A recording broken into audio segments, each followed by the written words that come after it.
All right. Hi, everyone. Great to see so many of you here. Today, we're going to talk about pricing strategies, right? And before we start off, a little bit about us. Speedinvest Pirates is the growth marketing unit of Speedinvest. So to say, the manifestation of the idea of platform VC, operational VC, helping our portfolio with their growth topics.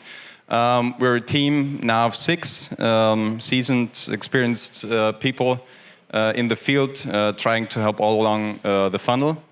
And since I heard we have to make up some time to not to shorten our lunch break, we'll move in pretty fast and start right away with the topic.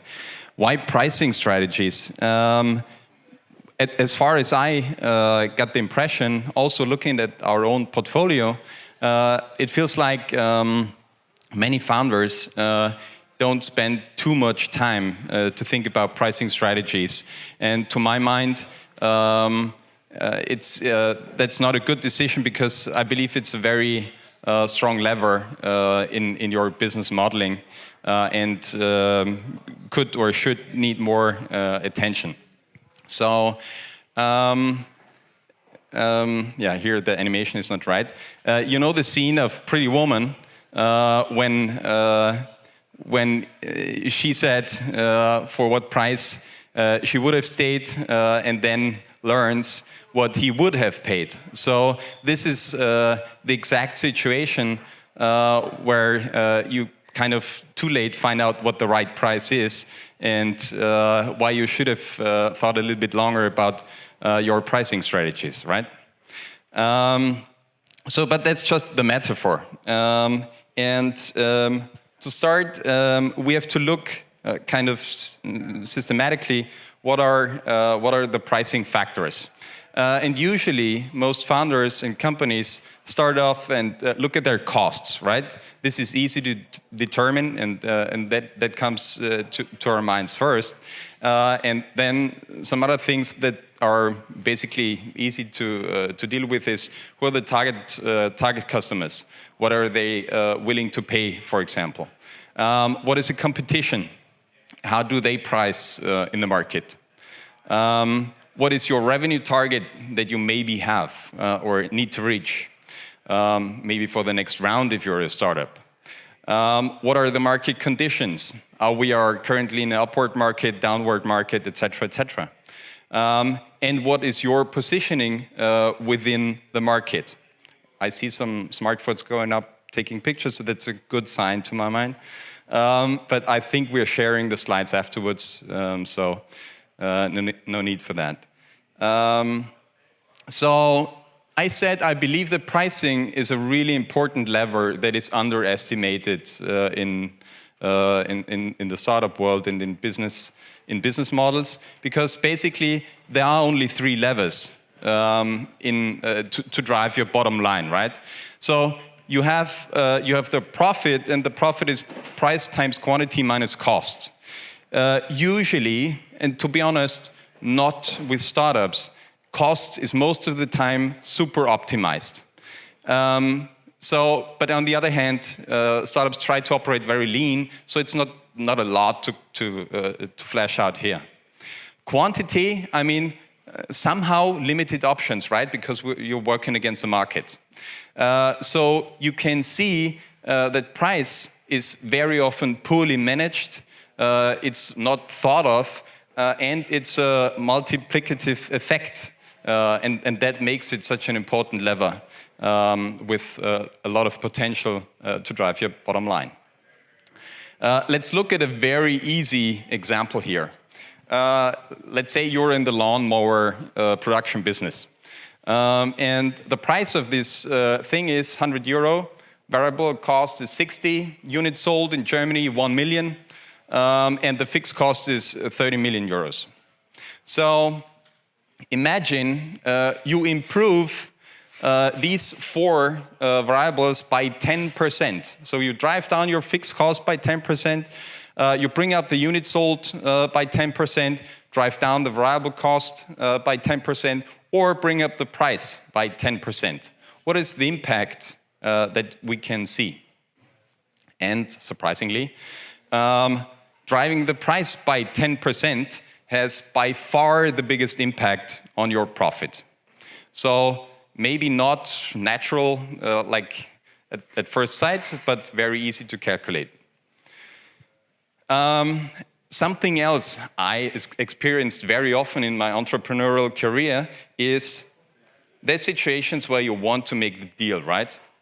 And you know basically what your cost is, you know your margin, and then the client says, you know what, I'm going to do the deal, but I need 10% discount. And to be honest, I always said, yes, let's do the deal. And I never thought what that means if I cut my margin by 50% and then ask myself, how much additional turnover do I have to make that profit? So I gave it away so easy and never thought about how much I have to work more to make the same profit. So also psychological effect that kind of, with the salesperson at least, very often runs away and you end up with a lot of work that you have to do to turn out with the same amount of profit. So let's go a little bit deeper. Let's look at it from the source. I like, when I deal with stuff, I like to look at it from a higher perspective or go back in time and understand where does it come from and where is the foundation and not understand only symptoms but also roots to things. So, I mean, we're talking about pricing strategies and we're talking about pricing strategies at a marketplace conference. So it's all about markets, right? And price is something that comes up as between forces of demand and supply, and so this is, I think that's the ideal position to think about pricing, understanding how market theory and market models in the end work. So I don't go deeper in that basic business administration models of demand and supply, where you learn how shortage or how surplus is driving your price in a market. But the question is, or the question I ask myself is, how do you define price in the end? And you get different answers if you ask people. And the interesting thing is, where does the word come from? So, what is the Latin word for price? The Latin word for price is pretium. And interesting enough, the Latin word for value, surprise, surprise, is pretium. So that means, historically, there is some connection between the price of a thing and the value of a thing. So this is this idea of an equilibrium between price and value that markets thrive for. And something to add to that, it is perceived value, right? Because value is something in the mind of the buyer.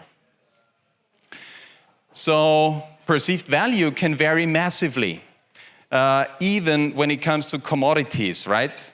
And very often companies say, yeah, but it's difficult in our industry because we're in the commodity business, so it's really hard. Not if you look at water, right? You can basically give water away for free, or you can sell it at a crazy price, but it has a different perceived value for the one who buys it. Or, I mean, people love to do barbecue. Both are Weber grills. And the difference between the one-touch silver and the one-touch gold is this. So the ashtray below it, right? So that's not a lot, but the price difference is pretty big, right? And they sell a lot of quantities of that one.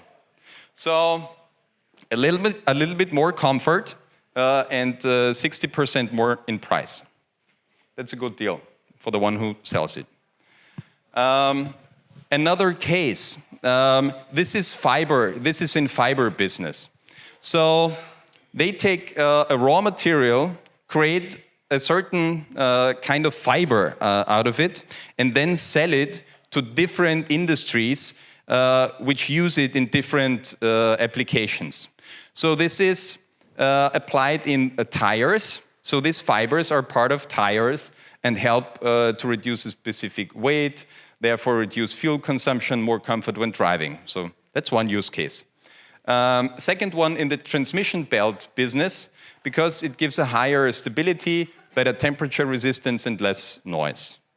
Third one, heat protection products, because it has a certain specific quality when it comes to heat protection. And fourth, ballistic protection products. So higher braking resistance, better energy absorption. So the raw material, the product, it is the same. But for different industries in different applications, it has a very different value, and the impact on price is amazing. So it's the same fibers you sell, and you have an effect of from 100 to 380. To be said, we are talking about different quantities, right?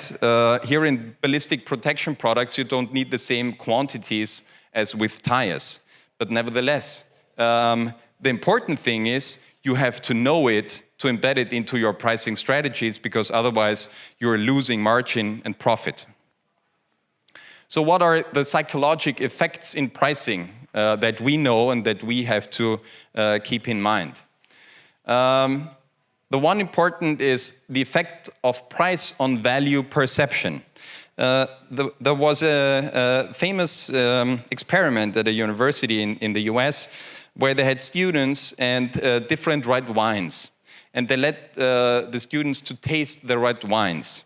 And the fact is that the students, and so they didn't know what wine they drank, they only knew the price tag. And then they had to give a rating how they liked the taste. Fact is that students rated the expensive wine way better than the cheap wine, not knowing that the cheapest wine and the most expensive wine were the same. So that means that there is an effect of pricing on our value perception. And the interesting thing is, they also try to look into the brain, because we have two different parts in our brain. One part is where we kind of compute what we taste. And then the other one, another part in our brain, where we interpret that tasting into a value perception. The interesting thing is, in the one part of our brain, to compute the tasting, they couldn't see a difference in brain activity. But based on the different prices, they could see a different brain activity where you assess the tasting, interpret it, and put it into a value perception idea.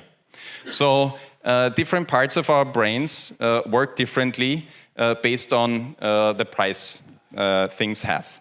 So that means it's not only the value that affects the price, but it is also the price that affects the value perception.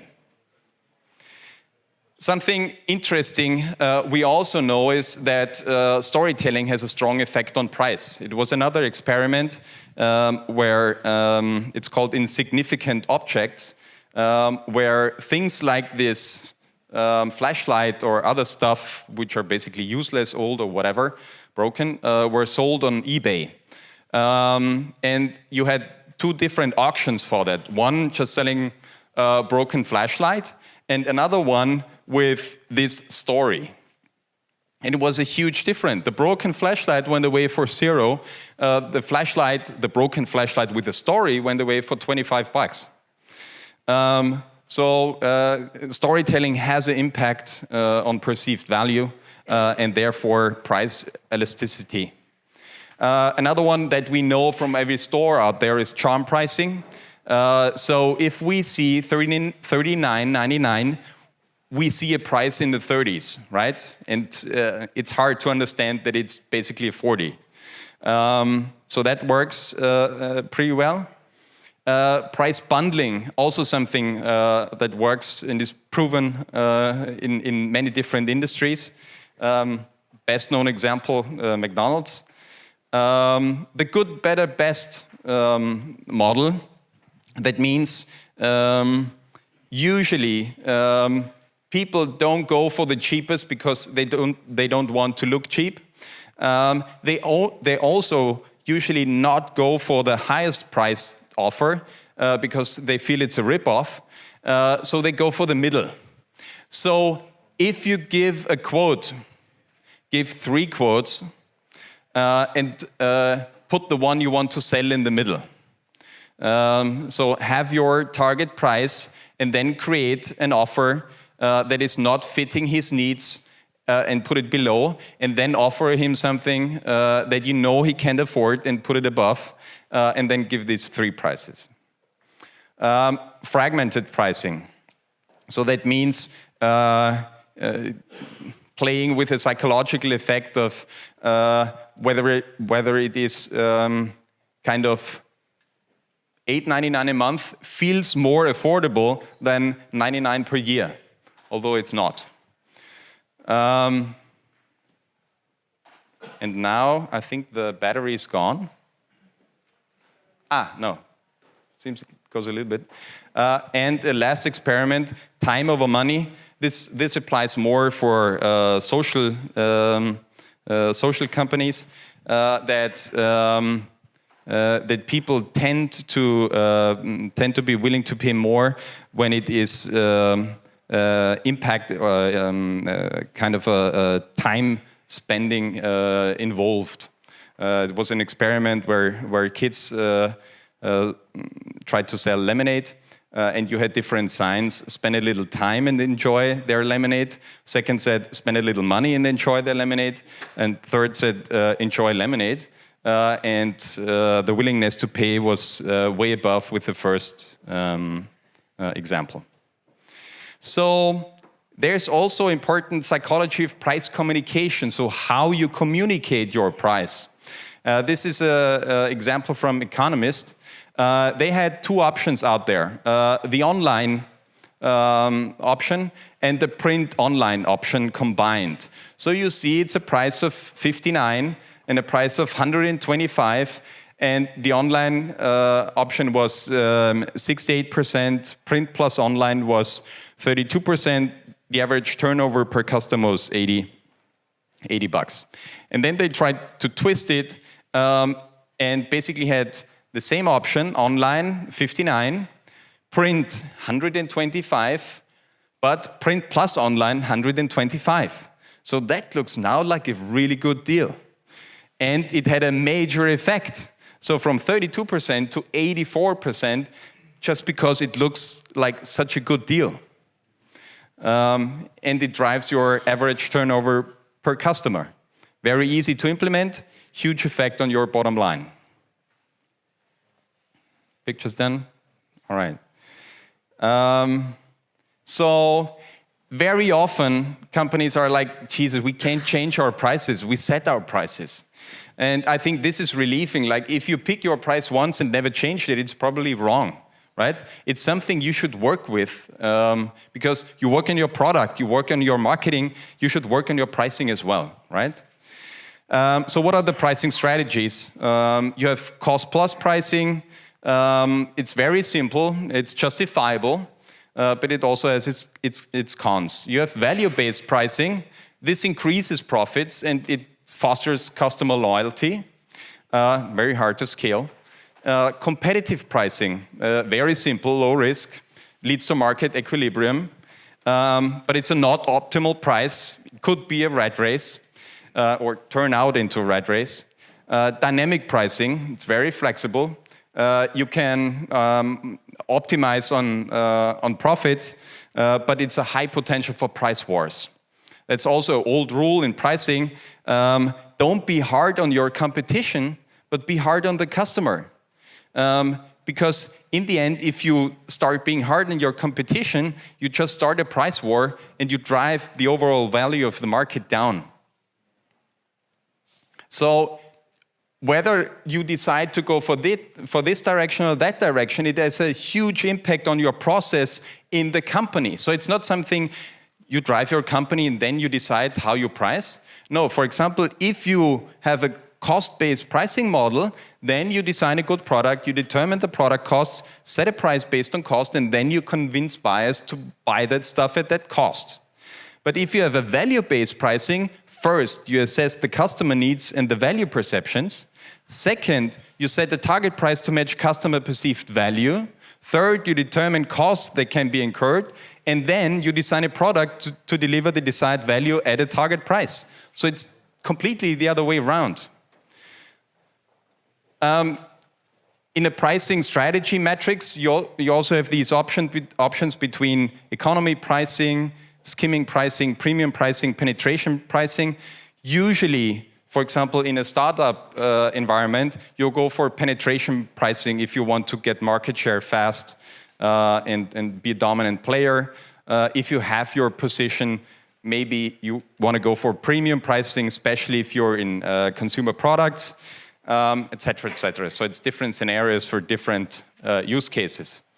It's also very important to think about disruptive approaches in pricing. So imagine a tire company. And this industry is very product-centric, right? So you have a price per tire, and you try to sell as many tires. But your R&D came up with a new tire that runs 10% longer, and then tells sales, well, we have to raise prices by 10% because they run 10% longer. And like, are you crazy? Are you kidding me? We're in a commodity market. We can't raise our prices by 10%. That doesn't make sense. But what they did, and what you could think of, is try to bind your business model and your pricing strategy to the productivity of your buyer market, right? So they turned out to be not a company selling tires, but being a mobility solution provider with the idea of keeping your truck rolling, because actually the people don't care about the price of the tire, they care about the cost per kilometer they drive. So they created a market-centric, service-oriented approach based on price, and now they charge a price per kilometer. So the cost factor tied to the client's productivity, and they could totally get their 10% plus because tires went longer. Let's move on to next step, pricing for startups. There's some idiosyncrasies. Okay, I made the word, it's hard to say. For startup pricing. For example, basically in startups with digital products, especially with digital products, supply is not finite, but it can be infinite. With the digital products, your marginal costs tend to go against zero, and competitors, if you're an innovator in the new markets, are usually a few. So that makes things different when it comes to pricing strategies you have to keep in mind. How to get started? How do you do it usually? First, based on these different ideas, perceptions, and things you have to keep in mind, you form your hypothesis. Then you go into the market, do your A/B testing, and you have to use your analytics to refine it. So it's basically the same approach, the same lean approach that you would use in other parts of your company, applied to the question of pricing. So basically, pricing is not a math problem. It is a judgment problem or a judgment challenge. And this is, for example, a way how you could kind of hack it. Let's say you're in a business, you're selling to retail customers, and you want to explore at what price would I sell to enterprise clients. And this is basically just the flow, how you could do it, like having it you have a retail pricing page, you have the info, need more, contact us for enterprise pricing. Then you click on it, the prospects visit the enterprise pricing landing page. They get the info, thanks for contacting us, get a free trial call to action. And then you have the options. He starts the free trial and the sales rep follows up with them. Or if not, you follow up on that later. So different options how to hack your way through based on your existing infrastructure to test and try different new strategic pricing models out there. What is it that you have to focus on? First, increase the perceived value. So focus on the gap between your price and how much value customers think it delivers. Second, know your customers. So all your customers, they don't look the same way at your product, but very differently. And you have to understand that and communicate against that. Let your price tell a story, because it is a proxy for quality in the end. We do our decisions very unconsciously. So create a framework that is designed for snap judgments. Although we believe that we take conscious decisions, it's not the way we work, and we should make use of that. And look at the competition. So most of the time, companies look at their cost and then they set their price. And they don't look at the perceived value. And this is where they lose a lot of money. And some of their sales problems can also be rooted in that decision. Why? Companies assume that if sales are slow, they need to cut prices. But more often, it's because a gap between price and perceived value either doesn't exist or is not large enough. So maybe your prices are too low, and that is why your sales is doing so bad. So the top 3 startup pricing strategy options: maximization, penetration, skimming for different scenarios out there. I have to look at how we're doing time-wise. Oh, we're good. So maximization, maybe if in 1 year from now you want to do your next round and want to come up with great numbers. Penetration, maybe if your next round is based on market share. And skimming, as we said, I think the benchmark example of skimming in consumer products is still Apple. Like having your iconic products out there and then having all the other business lines and options getting you into the ecosystem and offering different options down the line afterwards. So this is a very valuable tool, I think. It's a pricing worksheet by Sequoia Capital. So you start with the buyer's anchors, so the things that people will think about when they first encounter your product. So what are the substitutes, what are the complements? Then the buyer's cognitive system, so the intuitive snap judgment someone will make about your product and what they'll conclude after a more rigorous analysis. So what it is intuitively and then on a rational level. Then your product's perceived value, which should be heavily influenced by substitutes and complements. So where's the cost, what is the price, what is the perceived value? And then how do you create your assortment?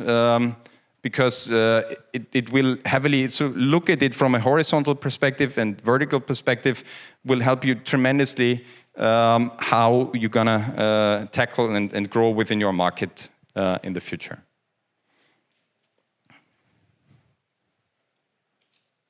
But all right, great. So that's the last part of it, pricing in marketplace environments. So we heard a lot about pricing in general, the historic perspective, different pricing strategies, pricing for startups, and now pricing for marketplaces. So I think the core question here is deciding between what value can be extracted versus what value should be extracted. This is paramount to building successful marketplace business models that scale. So don't be greedy. And I think that's a very nice picture here, because one shall not say marketplaces are straightforward and simple. So you have a lot of things going on here that you have to understand, take into account, and have as a basis for your pricing strategy and pricing decisions based on the anatomy of a digital marketplace. Where do you start from? Basically, you start from the cost of your marketplace, because it sets a preliminary benchmark for your pricing. So, for example, you have to have a marketplace website. So back-end, front-end, all that stuff. What does it cost you initially and then ongoing? And second, promotion, right? Marketplace is just a marketplace if you have demand and supply on the marketplace. That also will cost you something. And this is basically where you start from when thinking about pricing decisions. And then the question is, what is your rake? So the rake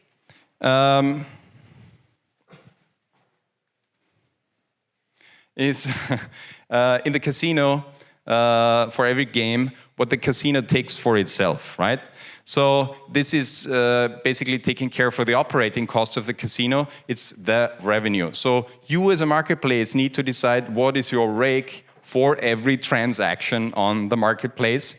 And the question is, should it be very high or very low? Should it be very low in the beginning and higher later on, or the other way around? What we know is that rakes are very different, right? So they can be from 1.9% to a staggering 70%. So that exists. So what we learn from here, it is very different for different marketplace models. So high volume combined with a modest rake is the perfect formula for a true organic marketplace and a sustainable competitive advantage. So sustainable is the one where the value of being in the network clearly outshines the transactional costs charged for being in the network. So never set your rake in a way that people feel like it doesn't make sense to be in the marketplace because my costs in the marketplace are higher than being outside of the marketplace and finding my demand by myself. So what are the key influences that impact marketplace pricing? First, it's marginal costs. So the marginal costs for products and services in your marketplace influence your pricing strategy. If you're, for example, in, I don't know, food, usually margins are pretty tight. So you can take a lot of that. Something else, network effect. So the increased number of participants improve its value, creating chance for higher rake, right? Unevenness in providers. You will have high performers in the marketplace and you will have low performers. Should you charge them the same? Transaction value and size. If the average transaction value on your marketplace is 50,000 euros, you can have a different rake than if it is 5 euros. Horizontal and vertical. So horizontal pricing strategy in terms of different categories, or vertical pricing in the different offerings by the providers on the marketplace. So those are the most important influences for marketplace pricing. So the context that we work in is analyze what the others do. I think it's never wrong to start with that, especially in the beginning. Then, very important, understand who to charge. Do you charge the one who wants to sell, or do you charge the one who wants to buy? And there's different marketplaces where either one of them makes sense or more sense. And charge only what is needed if you want to make your marketplace dominant. There's different monetization strategies, and I will go over that rather quickly because you can look it up afterwards in the slides. And it's a lot of them. So, right, you can go for commission. That's a standard model, right? You can go for listing fees. The one who perfected it is Google, basically. Google Ads is a listing fee. You have premium listings. You have variable commission and premium listing fees combined. You have subscription SaaS models in marketplaces recently. You have demand-side charging. You have payments. You have a pay-per-lead model. Very important if the transaction happens outside of your marketplace to get your share of it. Additional products and services, very important in a data-driven marketplace. Advertising, also very common, only makes sense if your marketplace is huge, and selling marketplace data. And that brings me to my final thought. Your margin is my opportunity, Jeff Bezos. Thank you very much.